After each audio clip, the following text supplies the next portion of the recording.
நான் வந்து இப்போது வெஜிடபிள் ரைஸ் செய்ய போகிறேன். அதுக்கு தேவையானதெல்லாம் எடுத்து வச்சுருக்கேன் பாருங்கள்.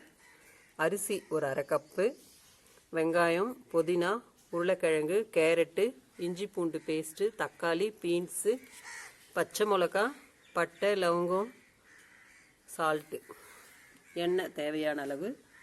இப்போ நம்ம வந்து வெஜிடபிள் ரைஸ் எப்படி செய்கிறதுன்னு பார்க்கலாம்.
இப்போ வந்து தக்காளி போட்டுக்கலாம்.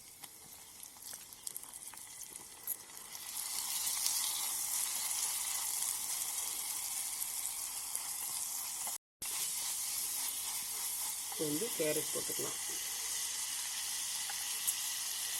அடுத்தது பீன்ஸ், அடுத்தது உருளைக்கிழங்கு,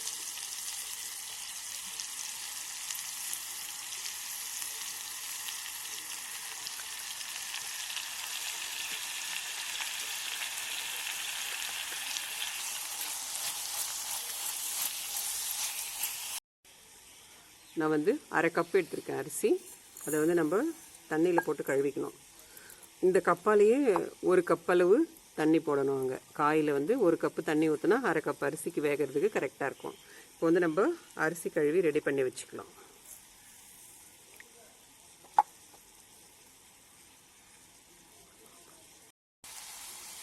காய் வந்து நல்லா வதங்கிடுச்சு பாருங்கள். நான் வந்து அரை கப்புக்கு ஒரு கப் அளவு தண்ணி விட போகிறேன். இந்த தண்ணி கொதித்ததும் நம்ம அரிசி போட்டுக்கலாம். இதில் மஞ்சத்தூள் அதெல்லாம் எதுவும் போடலை. நான் காரத்துக்கு வந்து மிளகாத்தூள் போட்டிருக்கேன், அதோடு சரி. இதில் உப்பு போட்டுடலாம். நம்ம இந்த சாதத்துக்கு தேவையான அளவு உப்பு போட்டுட்டு நல்லா கலந்து விட்டுடலாம். இந்த தண்ணி கொதித்ததும் நம்ம கழுவி வச்சுருக்கிற அரிசி இதில் போடணும். தண்ணி கொதிச்சிருச்சுங்க. வந்து அரிசி நம்ம இதில் போட்டுடலாம்.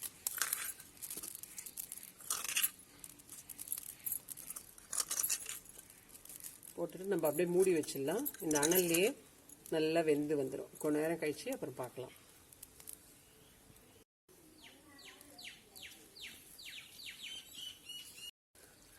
இந்த அளவு கொதி வந்துடுச்சுன்னா போதும். இதுக்கப்புறம் இந்த அனல் இருந்தாலே போதும், அழகாக வெந்து பூத்து வந்துடும். நம்ம அப்படியே மூடி வச்சிடலாம். இந்த அனல்லையே வெந்துடும். இந்த ஒரு 2 நிமிஷம் கழித்து திறந்து பார்க்கலாம். பாருங்கள், முக்கால்வாசி வெந்துருச்சு. இந்த டைமில் நம்ம புதினா தழை மேலே போட்டுட்டு திரும்பவும் மூடி வச்சிடலாம். இன்னும் 1 நிமிஷம் கழித்து நம்ம இறக்கி கலர்னோம்னா ரெடி ஆகிடும்.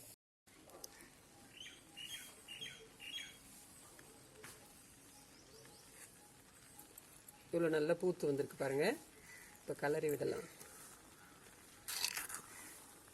சூப்பராக இருக்குது பாருங்கள். பல பலன்னு வெஜிடபிள் ரைஸு ரெடி ஆயிடுச்சு பாருங்கள்.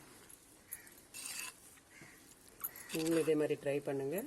அரை கப்பு அரிசினா ஒரு கப்பு தண்ணி வச்சாலே போதும்.